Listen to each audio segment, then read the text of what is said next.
The USS Olympia, this is a floating town of 450 people.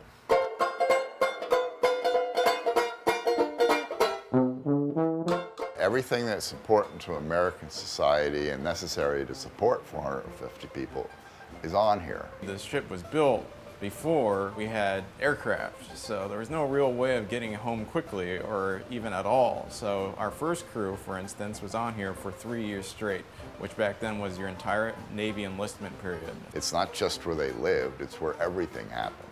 The crew's quarters are multi-purpose spaces. That was also where you ate. It was where the coal came through when they had to put coal aboard. They hated that process, as you might imagine. And when ash had to come up from the boiler rooms and go overboard, it came through that space.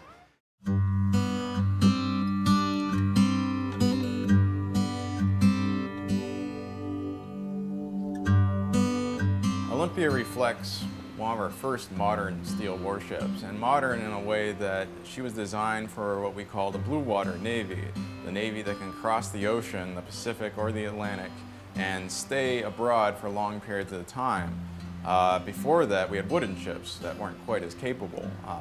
So on this vessel, we had a whole slew of technologies. There is a surgery. When you look at the instruments that are there for the surgery, it's pretty horrifying. It's nothing good happening by our standards. There's a dentist on board. Actually, there were a few of them. It was a private job for a lot of these sailors who wanted to pick up an extra buck or two. There's also small businesses that happened throughout the ship. So they would name various parts of the ship. They would give them nicknames and addresses. And the ship had a newspaper called the Bounding Billow. And in that newspaper, individual sailors would advertise their businesses, and it would be things like hair cutting, sewing, repairing uniforms, tattoos. So you could read an ad in the Bounding Billow and see that if I went to this location on the ship, I could get a haircut, or I could get a rip in my uniform pants repaired.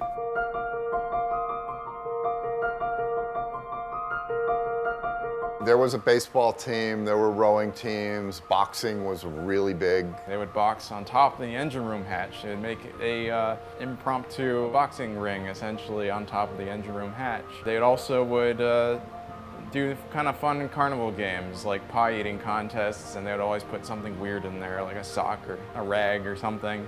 They would put on plays for each other. They did all these kind of fun things to kind of pull away from the dreary side of Navy life.